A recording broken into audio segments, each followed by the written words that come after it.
Welcome to the Sky Commander Flight Brief. It's your mission-ready podcast for drone pilot training and aerial insights across Canada. From Transport Canada rules to real-world drone ops, we break it down, take you higher, and help you earn your wings. Because here at skycommander.ca, we don't just fly. It hints there's more to it. It's a masterclass, a deeper level, maybe a philosophy or a community focus, perhaps. It's definitely intriguing, sets them apart from just, a basic tips show. Skycommander.ca is the obvious next step. Precisely. If you're thinking about flying a drone in Canada, boom, this content is aimed right at you. Powered by skycommander.ca. The elite podcast for Canada's drone pilot. Okay, let's get started. Today we are strapping in for what you could call a high-altitude historical tour. That's a good way to put it. We are tracing the dramatic, really decade-long journey of beyond visual line of sight, or BVLS, drone operations right here in the United States. Mm-hmm. And this isn't just, some dry regulatory history. It's really a story of calculated risk, of massive data collection, and the slow, sometimes arduous process of building trust and automation. Mm-hmm. Our mission today is a deep dive into how we went from a single, heavily supervised medical supply drop in rural Virginia, which was, let's be honest, a PR stunt, with a mountain of paperwork, all the way to the proposed federal rules, the much-anticipated Part 108. Right. A rule that aims to make large-scale automated drone operations just a routine reality across our entire national airspace system. And, if you're involved in this industry in any way, this narrative is absolutely essential. We're going to be examining 5 pioneering real-world operational scenarios. The actual flights. The actual flights. From railroads crossing the desert to remote pipelines up in the Arctic, these really served as the FAA's high-stakes laboratory. These missions provided the precise data needed to prove that BVLOS could be safe, that it could be reliable, and, crucially, valuable enough to justify a complete overhaul of the rulebook. So we're basically looking at the DNA of the new rules. Exactly. And you have to understand, every single one of these early BVLOS missions, whether it was run by a utility company, a government partner, or a tech giant, was fighting 3 battles at the same time. Right. They had to prove safety to the regulator, they had to establish the compelling economics to justify the massive investment, and they had to mature the underlying technology. Specifically, we're talking about autonomous flight and automated avoidance, all in the real world. Right. Not in a lab. Not in a lab. And by the end of this deep dive, you will see exactly how the data from those 3 battles led directly to the performance standards, the permits, and the organizational requirements that you'll find codified in the proposed Part 108 rule. Okay, so before we jump into those amazing operational stories, we really need to establish the regulatory timeline. I mean, for anyone who's been watching the drone space, the FAA's approach has often felt, a bit opaque. Frustrating even. A mix of waivers, COAs, and shifting goalposts. Exactly. So let's try to bring some structure to that chaos and outline what you've called the 4 eras of BVLOS evolution. Yeah, and it's so important to understand that the regulatory process, it's fundamentally reactive to data. When there is no data, the regulator's default position is always no. Always. The history of BVLOS is just the history of operators providing the FAA with enough data to move that default answer from no to yes, but only under these very specific conditions. Okay, so let's start with Era 1. Our story begins with Era 1, running roughly from 2013 to 2016. We call this the age of stunts with paperwork. Chuckles. I like that. Before Part 107 even existed, if you wanted to fly anything beyond, a hobby level, you were dependent on 2 things. Section 333 exemptions, which gave you a legal basis for commercial flight, and certificates of authorization, or COAs. And those COAs were for? What exactly? They outline the specific, highly constrained operations. Think of it as a permission slip for one very particular flight on one particular day. So this era feels like the Wild West, but supervised by a team of lawyers. That is the perfect analogy, and the most famous example, which we'll get into in a moment, is Flirty's 2015 medical delivery. These operations, you have to understand, they weren't primarily about efficiency. Yeah. They were about public messaging, showing the country, and importantly Congress, that drones could deliver blood or vital medicine. It established as a necessary foundation of public interest. It was heroic, often wildly inefficient, and it relied entirely on these bespoke, one-off permissions. Okay, so we move from that era of bespoke permissions to the first attempt at standardization. That brings us to Era 2, from 2016 to 2018. We call this BVLOS by exception. Part 107 arrives in August 2016. standardizing the rules for small drones, but it famously enshrines visual line of sight, or VLOS, as the default safety standard. Right. The pilot has to be able to see the drone at all times. Exactly. So if you wanted to fly BVLOS, you had to apply for a special waiver from rules like 107.31. Now, this is where that administrative bottleneck truly began, right? What was it that made the waiver process so inefficient for both the regulator and the operator? It was inefficient because every single application required the operator to draft a full, comprehensive concept of operations document, a CONA-PS. And a CONA-P isn't just a form you fill out. Oh, not at all. It didn't just say what you wanted to fly. It had to detail the exact route, the specific aircraft, any modifications, the altitude range, every possible emergency scenario, especially the loss link procedures, and most importantly, every single mitigation you were employing. Wow. These weren't forms. They were PhD-level technical narratives, often hundreds of pages long. So for the FAA, that must have been a nightmare. A total nightmare. You had hundreds of different operators, all submitting slightly different ways to mitigate the same known risks: mid-air collision, flyaway, data link failure. The regulator had to evaluate each one from scratch, individually. Which created this massive regulatory surveillance overhead. And it made scaling impossible. I mean, that was the economic bottleneck. You couldn't build a national drone business if it took 6 months and, say, $50,000 in regulatory compliance writing just to get permission to fly 10 miles of pipeline. That kind of inefficiency, it forces a change in tactics. It did. They realized they had to move from passively reviewing these custom safety cases to actively collecting the standardized data they needed to write a single universal rule. And that leads us to Era 3. Which brings us to Era 3, from 2018 to 2024. This is what we call IPP and beyond, scaling the experiments. Let's focus on those sandboxes for a minute, because they seem crucial to understanding the data that Part 108 is built on. They're absolutely central. The Integration Pilot Program, or IPP, ran from 2017 to 2020. And this program proved that these complex operations were technically possible when the FAA worked hand in glove with partners, like state DOTs and utilities. And its successor, Beyond. Its successor, the Beyond program, launched in 2020 and runs until 2029. It has a specific laser focus, moving beyond these one-off waivers to collect massive amounts of standardized flight data under diverse, real-world conditions. So it's all about the data. All about answering one question. What are the reliable, repeatable, and cost-effective performance standards we can use for collision avoidance? So Era 3 wasn't really about just flying drones. It was about collecting data on risk performance. Precisely. And that brings us to where we are now, Era 4, 2024 to the present. The NPRM and Part 108 era. This is the attempt to bottle what works into a permanent, standardized rulebook. And the fundamental shift here is moving from waiver-based BVLOS, where you negotiate a custom safety case every single time, to Part 108-style BVLOS, which relies on standardized permits and certificates, provided you meet specific, predictable performance requirements. The regulatory focus shifts from watching the pilot to watching the entire organization's safety management system. Okay, we can't really talk about this history without getting into some of the technical concepts, the alphabet soup of BVLOS. Yeah. But you're saying we should introduce them as they come up in the stories. I think so. It makes more sense. Let's introduce them contextually as we trace the history. We can start with the two concepts that allowed those early operators to get BVLOS approval without having to use expensive, complicated radar system. And those are shielding and linear infrastructure BVLOS. All right, let's dive in. We're moving into the era where the human observer was the primary safety mechanism. Every flight wasn't just a flight.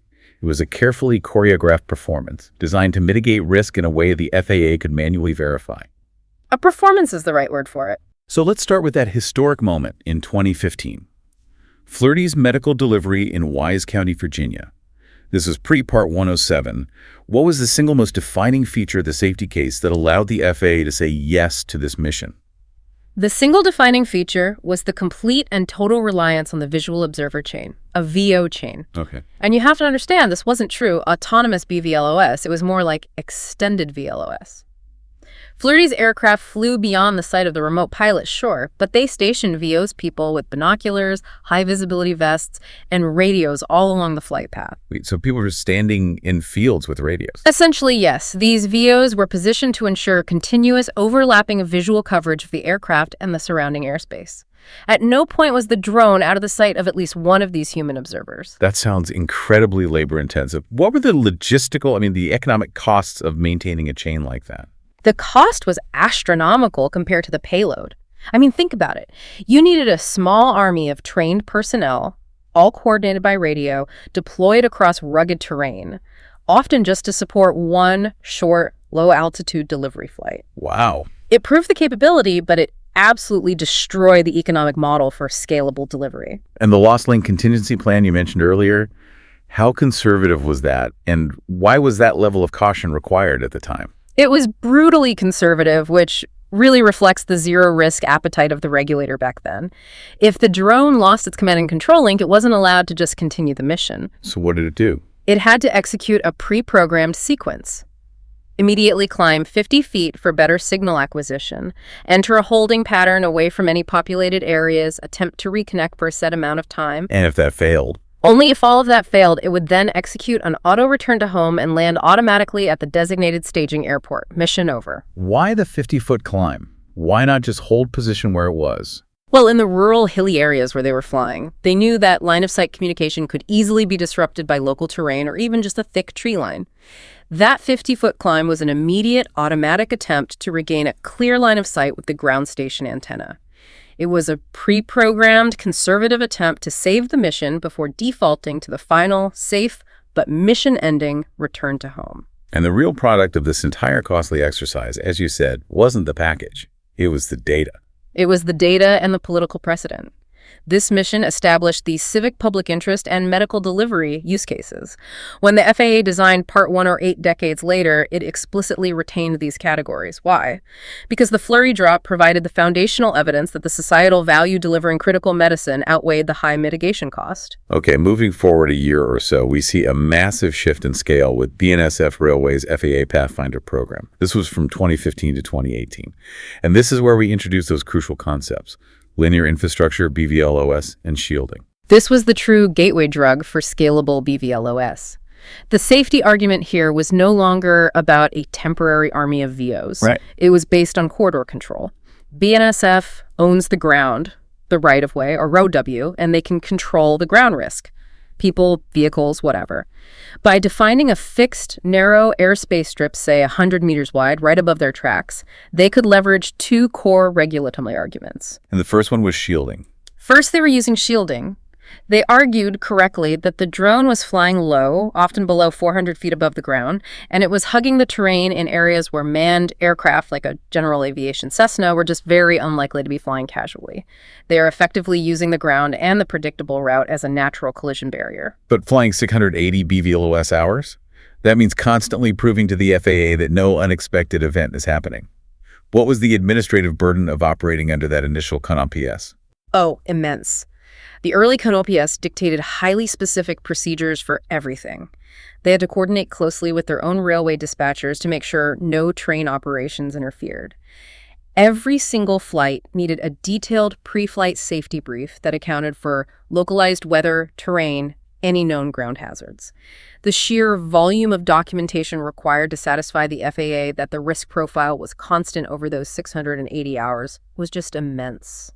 So the scalable vision that BNSF proved wasn't just about the drone's range, but it was really about solving the logistics problem. That's the key organizational insight. BNSF successfully evolved to a centralized flight operations center in Fort Worth, and this center was designed to blend drone operations with their existing railway dispatch and logistics systems. Which is the proof point for organizational scalability. Exactly. Instead of needing a full flight crew and a regulatory liaison for every small regional operation, one highly regulated standardized center could manage operations across thousands of miles. So the FAA wasn't just looking at the flight data. No, they collected 2.8 terabytes of it, but they were also studying BNSF's management processes. They wanted to know, if we grant large networked operators like this a certificate, can they actually manage safety at scale from a centralized location? And BNSF's answer through their data was a resounding yes. And this data clearly established the foundation for that linear infrastructure category in Part 108. Without a doubt. When you see Part 108 allows for simplified compliance for aerial surveying along predictable corridors, rail, pipelines, power lines, It's because BNSF meticulously proved that controlling the ground and limiting the operational area drastically lowered the air risk profile over hundreds and hundreds of missions. Okay, our third scenario takes us to Xcel Energy's transmission line inspections near Denver. This was contracted by Phoenix Air Unmanned starting around 2018. And this is the simple, compelling business case for BVLOS, replacing expensive, high-risk helicopter flights. The economic driver was irresistible. I mean, manned helicopter inspections are costly, they're inherently dangerous for pilots, and they're incredibly slow when you're covering these vast infrastructure networks. Drones are safer, dramatically cheaper per hour, and critically, they capture better data. But if they started with a VO-heavy waiver, like everyone else, where was the economic tipping point? When did the drone operation become definitively cheaper than the helicopter? That is a fundamental question of industrial BVLOS. And you're right, initially when they were flying in that VO-heavy environment, the drone operation was safer, but maybe not significantly cheaper, especially when you consider the upfront investment in aircraft, software, and all that regulatory compliance. So what changed? The economic shift happened because of two factors: scale and data quality. As they scaled up, moving from those site-specific waivers to broader corridor approvals, the operational cost per mile dropped exponentially.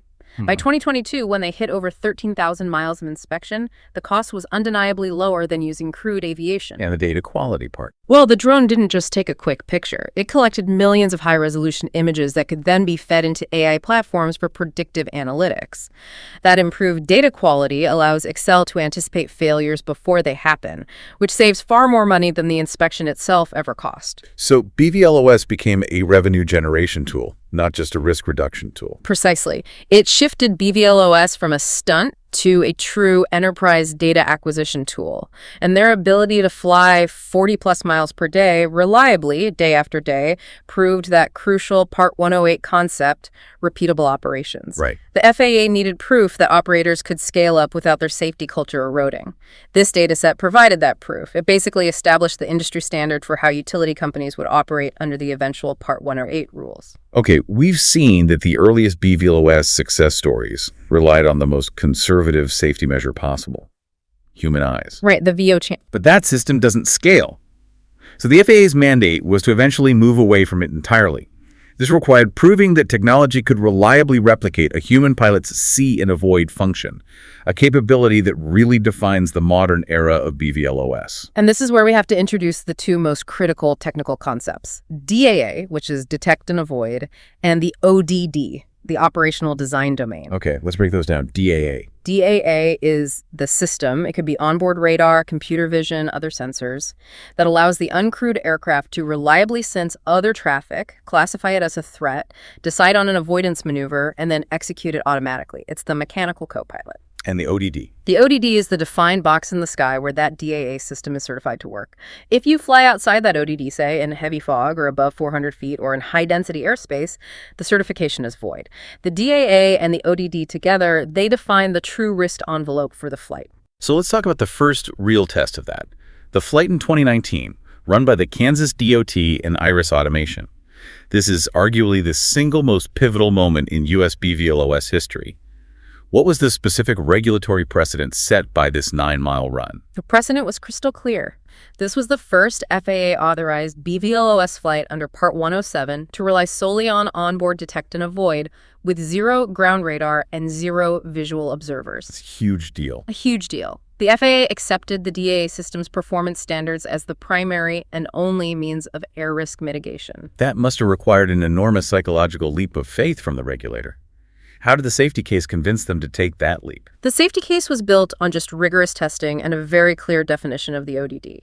They chose a rural, low-density corridor precisely because the risk of a mid-air collision was statistically low to begin with, so the focus was entirely on the DAA system's proven reliability in executing that full sequence. The sequence being? First, the system had to see the intruder, so computer vision identifying a distant airplane. Second, it had to classify it. Is it a threat? What's its trajectory? Third, it had to calculate the correct maneuver to maintain the required distance. And fourth, it had to maneuver and then recover back to its original mission path safely. And did the system ever actually have to perform an evasive maneuver during that testing phase? It did. The sources confirmed that during the test campaign, the DAA system detected a non-participating general aviation aircraft entering the designated separation zone. A real-world test. A real-world, unscripted test. The drone's system automatically adjusted its course by 20 degrees and descended slightly to increase vertical separation, and then it returned to the mission path only after the intruder was clear. That live, successful mitigation must have been the ultimate proof point for the FAA. Absolutely. It demonstrated that automation could successfully handle the most critical safety function. And this trial directly proved the feasibility of performance-based regulation. Instead of saying you must have VOs, Part 108 can now say you must demonstrate your DAA system can reliably see and avoid a specific threat at a specific distance within your approved ODD. That shift is everything. That shift from prescriptive mitigation like VOs to a performance requirement like DAA is absolutely foundational to the new rule. Okay, so our fifth scenario moves that DAA concept into one of the most demanding, unforgiving environments imaginable, remote Alaska. Yeah. This was the University of Alaska's IPP test over a pipeline in sub-zero conditions in 2019. This is where DAA evolved into layered hybrid safety. Exactly. So in a harsh environment like this, what were the unique challenges that a simple computer vision DAA system couldn't solve on its own? Well, the primary challenges were weather, temperature, and critically, C2 resilience, command and control. When you're flying hundreds of miles away from any major infrastructure, your C2 link is fragile. And in Alaska, signal integrity is often lost because the aircraft dips behind low-lying hills or frozen terrain. This is why they needed a hybrid DAA system. Okay, what does that mean? They use the onboard DAA, like the Kajana system, for immediate localized avoidance. But they backed it up with a network of ground-based radars, specifically Echodyne units. And these provided a wider, persistent, all-weather situational awareness picture back to the Flight Operations Center. The regulator sees this combination of redundant sensing as the gold standard for high-value remote operations. Let's talk more about that C2 resilience problem. If the link drops when it's minus 20 degrees out, a drone flyaway is a total loss. How did they engineer the system to handle the inevitable signal loss from terrain obstruction? This is a fantastic anecdote of practical engineering. The autopilot was configured with a smart contingency that was unique to the operational geography. When the system detected that the telemetry link quality had dropped below critical threshold, meaning the drone was likely descending behind a low-lying ridge, the autopilot did not immediately go into that conservative return-to-home mode. What did it do instead? Instead, it executed an automated, controlled 50 to 100-foot climb. So it essentially poked its head up to find the signal again. Exactly. It climbed just high enough to regain line of sight with the antenna. Once the link was reestablished, it descended back down to its lower, more sheltered altitude to continue the mission. This demonstrated a sophisticated, geo-aware C2 resilience. Wow. And this layered approach, redundant sensing, smart C2 tailored to the ODD, and high societal value with the pipeline safety, it provided overwhelming evidence that the technology could be trusted in extreme, vast environments. This template is what the FAA reviews when they assess complex infrastructure operations under Part 108. Can your safety architecture handle the unique constraints of your ODD? We've just covered 5 incredible success stories, proving the technology works, culminating in that DA-only flight. But this leads us to the current tension. If the technology has been ready since 2019, why isn't true fully automated BVLOS widespread yet? Yeah, we have to address the sobering reality that was provided by the DOT Inspector General, the OIG report on the Beyond program. While the FAA has been approving BVLOS operations at a rapidly accelerating rate, going from about 1,200 approvals in 2020 to nearly 27,000 in 2023, the vast majority of those flights are still heavily mitigated by humans. And the number is truly staggering. Beyond Phase 1 logged over 48,000 BVLOS flights, but only about 2% of those were conducted without visual observers. 2%. That tells you everything you need to know about the FAA's high threshold for trusting technology over human eyes. It means 98% of those approved operations still relied on that expensive limiting VO chain we talked about back in Scenario 1. Right. And this exposes the core conflict. The technology is capable, but the regulatory mechanism for certifying that capability is still burdensome and slow. So what are the safety implications of continuing to rely on VOs for 98% of flights, especially as we try to scale up? Well, there are huge safety implications. I mean, VOs are subject to human fatigue, weather restrictions, training variability, and communication errors. As the complexity and the duration of these BVLOS missions increase, that reliance on VOs actually starts to introduce new risks.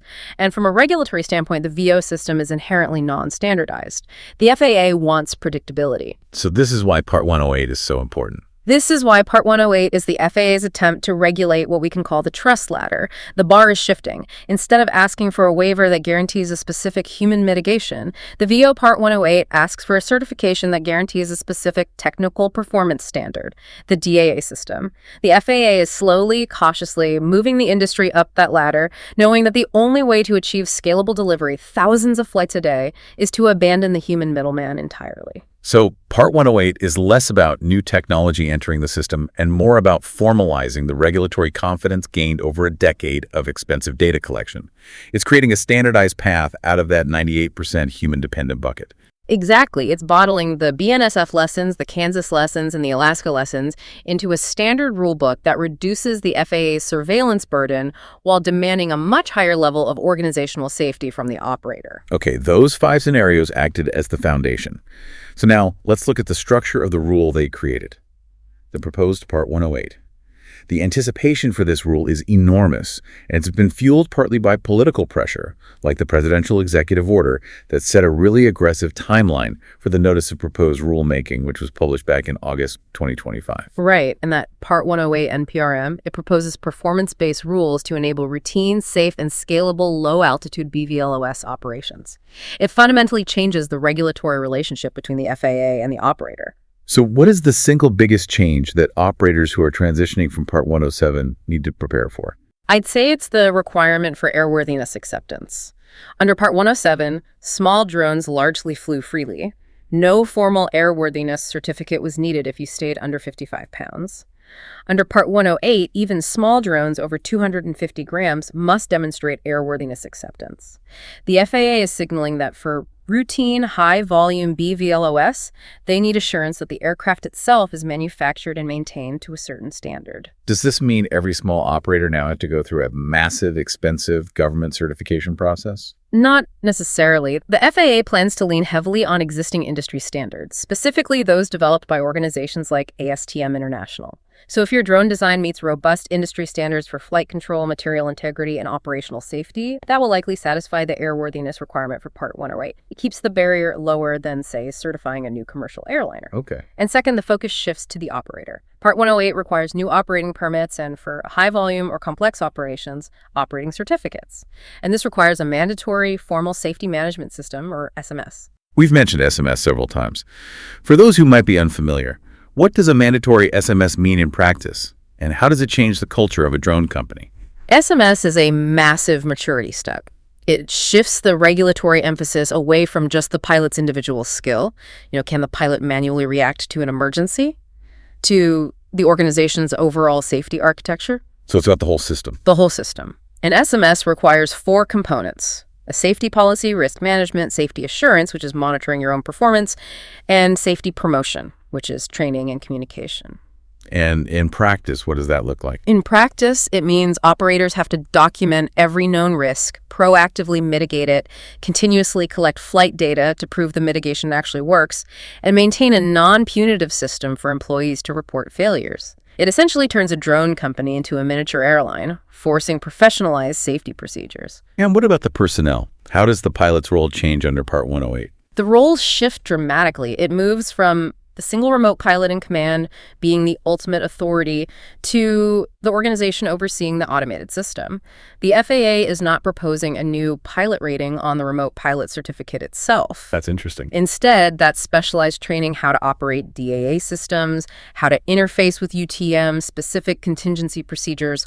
All of that is deferred back to the operators and manufacturers, and it's regulated through their SMS. And the categories of use cases that are proposed in Part 108 are a direct reflection of the 5 historical lessons we've just learned. Absolutely. The rule explicitly covers aerial surveying utility, rail, agriculture, which is the legacy of BNSF and Excel. It covers package delivery, high-volume operations, drawing from companies like Wing and Zipline. And it covers civic interest operations, so medical and public health missions, which is directly traceable back to that first Florida drop. Okay, so if the railroad and pipeline inspections were the data providers, then delivery giants like Zipline and Wing are the ultimate stress test. They prove whether the automated system can handle density and, just as important, public acceptance. That's right. Let's look at Zipline first. They built global regulatory trust before they even entered the demanding U.S. market. How did their international experience in places like Rwanda and Ghana help build that foundation? Well, in Rwanda and Ghana, Zipline was delivering critical supplies, blood, vaccines, where the value proposition was literally life or death. This high societal value created regulatory goodwill, and it provided crucial data on system reliability in challenging, non-standardized airspace.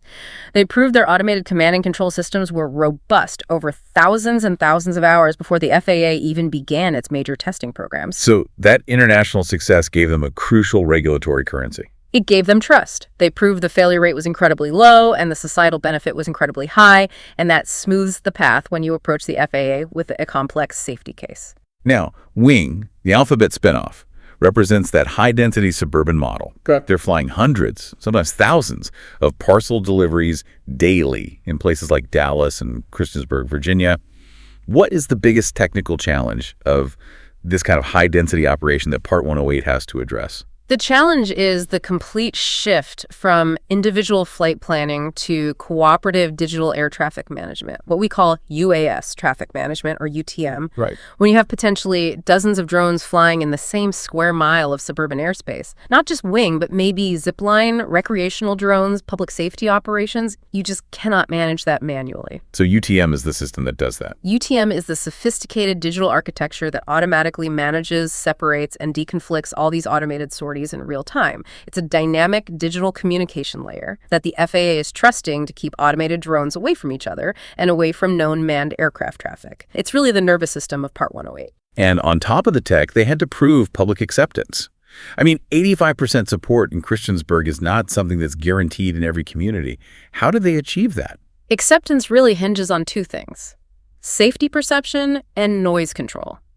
Wing dedicated enormous effort to designing quieter props and flight profiles to minimize the noise impact, which is often the biggest driver of community opposition. And safety. On the safety front, both Wing and Zipline have excellent safety records. They've demonstrated that their failure mode is controlled and predictable. Usually it's a parachute deployment or a pre-planned landing in a designated low-risk area. Proving that the risk to people on the ground is vanishingly small is the social license required for scalable BVLOS. So if UTM is the nervous system and DA is the eyes, how is a failure of the C2 system handled over a populated suburban area? That goes right back to the rigor of their CONO PS and the SMS that's required under Part 108. These companies can't rely on the conservative climb 50 feet and return home model of Scenario 1. Right, not over suburb. Not over dense suburbs. The loss link plan has to default to immediate, safe, controlled termination. This often involves executing a pre-planned glide path to a low-risk emergency landing zone, maybe a large open yard or a street intersection, or, if the risk of impact is too high, activating a parachute system. The success of high-volume delivery depends entirely on proving that the safest place for the drone to fail is one that doesn't impact anyone on the ground. Now, to see what a mature, structured BVLOS ecosystem looks like, you've said we only have to look north to Canada's system, specifically the recent rollout of their Level 1 complex operations category, which is often cited as a blueprint for Part 108. It is. So how did Canada manage to simplify BVLOS approvals? They created a highly specific, formalized regulatory sandbox. They explicitly defined what they call low-risk BVLOS corridors. This is for small to medium drones operating below 400 feet in uncontrolled Class G airspace, over sparsely populated areas, and well away from major airports. If an operator stays within that defined ODD, they move from a burdensome special flight operation certificate, their version of the waiver, to a predictable, rule-based operation. That sounds very similar to the linear infrastructure approach we saw with BNSF. It is, but Canada formalized the career ladder around it. To operate under the standardized rule, pilots have to hold an advanced RPAS certification, that's remotely piloted aircraft system, plus a specialized Level 1 complex certification. And what does that specialized certification entail? It's rigorous. It typically requires 20 or more hours of dedicated ground school training focused on advanced topics: airspace segregation, DAA system performance limits, meteorology impacts, C2 link management. It culminates in a complex exam. This creates a recognized level of expertise that the regulators regulator can trust. But the most important element for the U.S. to note is the RPOC, the RPAS Operator Certificate. This certificate is mandatory, and it forces the operator to implement a robust SMS, confirming that operator-level responsibility is becoming the global standard for routine BVLOS operations. It sounds like Part 108 is aiming for the exact same structure, separating the technical standards for the aircraft with airworthiness acceptance, the operational safety system, the SMS, and the pilot's specialized knowledge through operator-led training. Absolutely. Canada proved that by putting the organizational burden on the operator, the mandatory RPOC and SMS, the regulator, can then relax the real-time surveillance burden. Part 108 is the U.S. adopting that mature, globally recognized structure. Okay, so to summarize this entire deep dive, the transition to routine BVLOS is rooted in data, not conjecture or aspiration. Exactly. Every mission we discussed, from Flirty's VO chain to Kansas's DAA-only corridor, acted as an expensive, rigorous test campaign that allowed the FAA to quantify risk.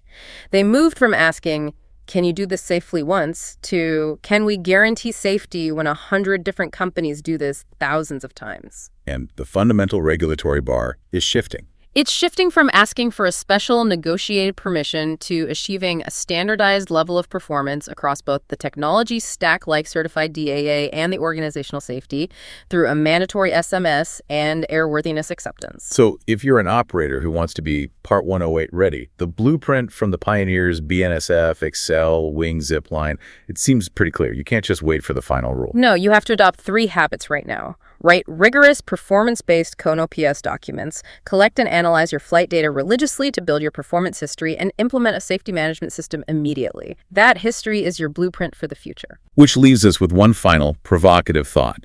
It builds on the tension we discussed regarding that OIG report. We saw that even the Beyond program, which was meant to push automation, still relied on human VOs for 98% of its flights. Right. And Part 108 and the future of truly scalable, low-cost drone delivery, it all hinges on certified DA technology. Okay, and the DA systems are designed to detect and avoid incumbent manned aircraft. But what happens when the small manned aircraft flying at low altitudes are not equipped with modern electronic visibility technology, like ADS-B out? That's the critical regulatory impasse. If the greatest remaining source of air risk is the low-flying, unequipped incumbent manned fleet, and the only true solution for DAA reliability is mandatory electronic visibility for all aircraft in that low-altitude airspace, a concept known as equipage, is the greatest barrier to retain BVLOS integration, not resistance to new drone rules, but regulatory resistance to changing the rules for crewed aviation. That is the ultimate political battle that Part 108, which only governs the drone, might not be able to solve on its own. It requires action from the FAA that affects everyone in the sky. A truly challenging thought to end on, suggesting the fate of the drone industry might be decided by rules governing Cessna pilots. That's a wrap on today's mission, Commander. See above, go beyond, get ahead. For more training, tools, and intel, head to skycommander.ca. If you learned something new, share it, subscribe, and leave us a 5-star debrief.